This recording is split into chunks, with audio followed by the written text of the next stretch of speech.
Ow! Don't do that. Okay, you better do your job. Hello, everybody. My name is Dubaku, and we're here gathered today to talk about some quite troubling news. Now, if you have kept up with Moist Critical, Pyrocynical, Ludwig, or even Captain Sparkles, interestingly, you'll know that YouTube hasn't been doing the best recently. But unfortunately, after a 2-year sobriety, it appears we might be facing another adpocalypse.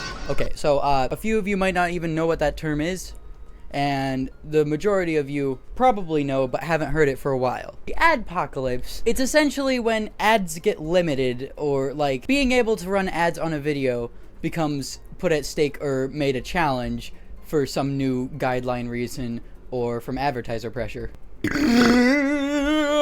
So to catch you up, there have basically been annual adpocalypses since 2016 up until 2020. The first one was kind of a soft adpocalypse. It was basically just YouTube adding in new guidelines that limited and restricted how much you could say or do in terms of that no-no content. There are certain channels like Custom Grow 420, may he rest in peace, who got absolutely smited from the high heavens because his content was focused exclusively on drugs. And drugs were a big no-no. I think they still are. I haven't kept up. They change the TOS every 2 seconds. The second adpocalypse came in 2017 when everyone's favorite Swedish person decided he was going to make some edgy jokes, which, you know, why not? Edgy jokes, in my personal opinion, are fine if you know how to do them responsibly. Unfortunately for PewDiePie, that responsibility went up tremendously given the fact that he was the most subscribed to. He was literally the most popular channel on the platform at the time, which then got Wall Street Journal's attention, which then made them talk to the advertisers, and advertisers started pulling out. Then in 2018, PewDiePie did an oopsie again by saying a gamer word on a live stream. I'm sure you're very familiar with that. What a fucking pee-pee. It's about as infamous as the Logan Paul Forest video. Speaking of, I have a what even happened again in the works. It's just this came up and I didn't want to throw it in there because it seems like something that would get developments if I didn't instantly make a video on it. So basically, we're here now. Where were we? Hold on. So, you know, if that wasn't bad enough, then in 2019 just couldn't catch a break. The annual curse returned with a vengeance as a lot of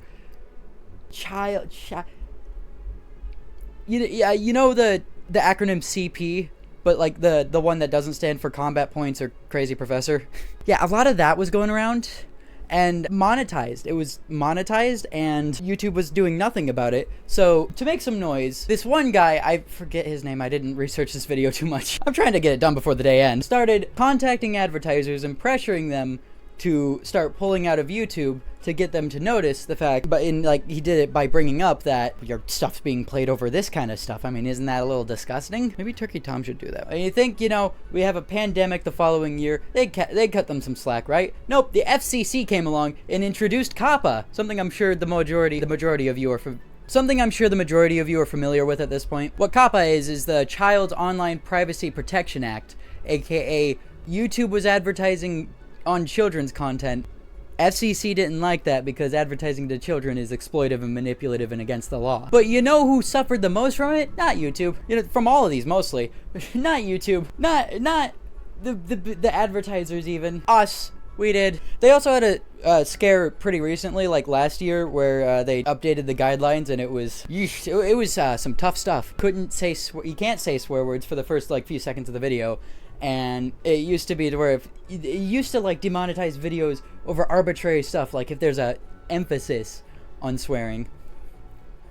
It was really stupid. But thankfully, I'm assuming because of the new CEO being introduced, they made a video actually clarifying some of the rules, which is a first, and actually went back on their decision and changed a few things to make it better. I don't think they actually acknowledged that they changed it or apologized even, but they did it, so the sentiment's there, I think. All that's well and good. What does that mean? Well, for channels like me, nothing, because I still don't meet the requirements of monetizing the channel after 4 years. But for most YouTubers who have actually made this their career, which is why they're the most active, it means a lot for them because this is their career. Limiting advertisement is like the #1 way YouTubers make money. Like, yeah, a lot of them have Patreons, but the #1 source of income is the advertisers, because you don't have to rely on people having the spare change to fund your stuff. You can actually just get paid by your essentially employer. Hence why these were likened to an apocalypse, because they sent waves through how people had to actually make their content, and since grandfathering does not exist on YouTube, all the rules, all the changes affect every video on the platform, not just the ones made with the new rules set in place, but ones that existed during a different rule set, which is kind of stupid. I remember MatPat actually went and interviewed Susan Wojcicki and Wojak, and she said that grandfathering existed, which was stupid because that's a lie. All that background to say, we're on the brink of the next one. Wall Street Journal, everyone's favorite news publication, has come back. And the reason that we've had such a silence since 2020 is because apparently they've been doing an investigation. Or not them specifically, but a company called Analytics.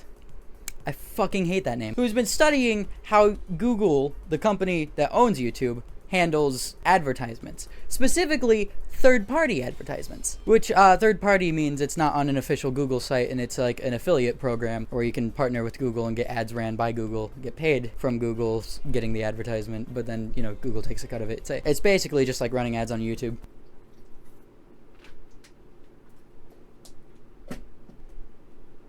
Damn! And this research has recently come to light to show that apparently 80% of the third-party advertisements Google runs violates their own advertisement TOS. Now, we're gonna have to explain some advertisement stuff, so I'll give you the basic rundown. Advertisements come in certain types, like there's the banner ads, the stuff that used to appear right here before YouTube decided that those don't exist anymore. Can we get a hashtag bring back the banner ad? Hashtag return of banner. Marvel's gonna think we're like protesting for a new Hulk movie.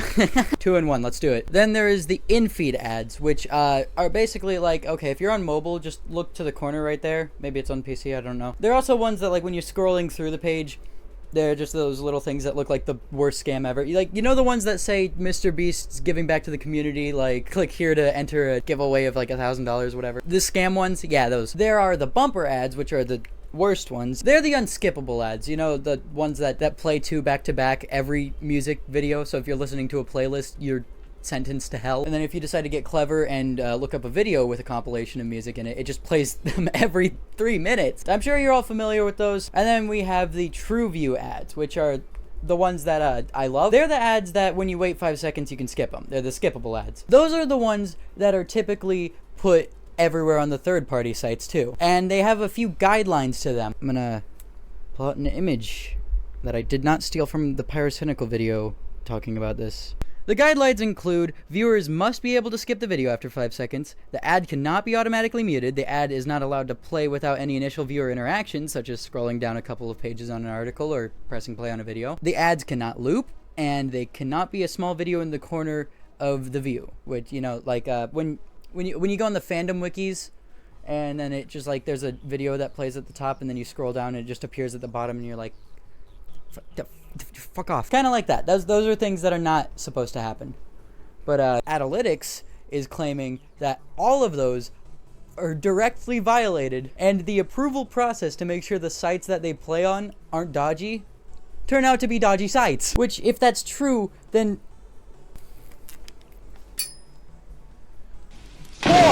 cannot be doing that stuff.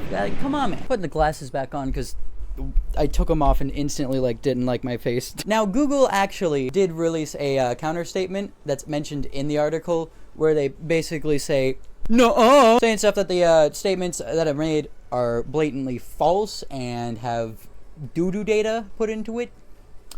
I did not just say doo-doo. But they have, as far as I've seen, yet to actually go back and forth and divvy this out conclusively. So basically it's all up in the air, which that's all fine and well and good, but what makes this the new adpocalypse, you may ask?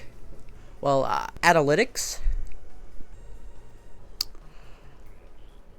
they've been contacting the advertisers, like working with them to check all this stuff with their research and all that, and now the advertisers aren't very happy. They're demanding refunds and potentially pulling out entirely. It's all starting to sound familiar. How to make more. Sir. Yes, what is it? We have news about YouTube again.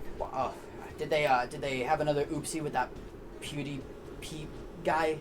No, not this time, sir. They've actually, their company, Google, has been running your advertisements under false pretenses. You know those things that you probably like glanced over when you read to put your advertisements up?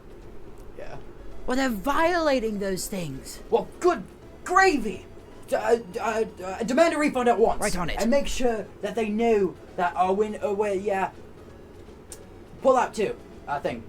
I think it's the action. Hit the panic button while you're on it. I look like Pastra's COVID pictures. So yeah, time to panic. No, it's kind of hard to blame the advertisers in this situation. Like, before you could argue that they were being a little bit of a wuss. But, I mean, then again, see what happens when ads play on videos that they shouldn't be played on? People have a fit about that. So, you know, I to be honest, I think we're scaring the advertisers. But in this situation, yeah, it's a little concerning. If they do end up stomping their feet on the ground, crossing their arms, and having a little hissy fit about it, a justified hissy fit, but a hissy fit nonetheless. YouTubers are basically screwed again. But you know what? I don't run ads on my YouTube channel. So to all of you who could be affected by this, get fucked, nerd. That's gonna do it for today's video, mate. Oh, mate, that's gonna be doing it for today's video. If you liked, then be sure to hit that like and subscribe button. And if you didn't like, eat my ass. Leave a comment down below suggesting haircut ideas.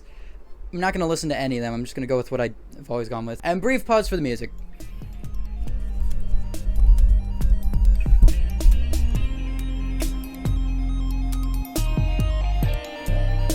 I'm a master of the arts.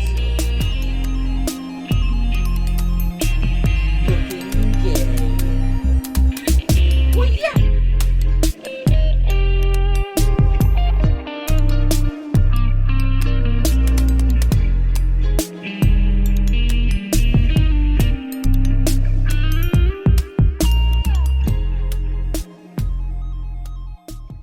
How many people do you think are gonna hear me make the gay joke and not understand that I'm bi and get mad at me?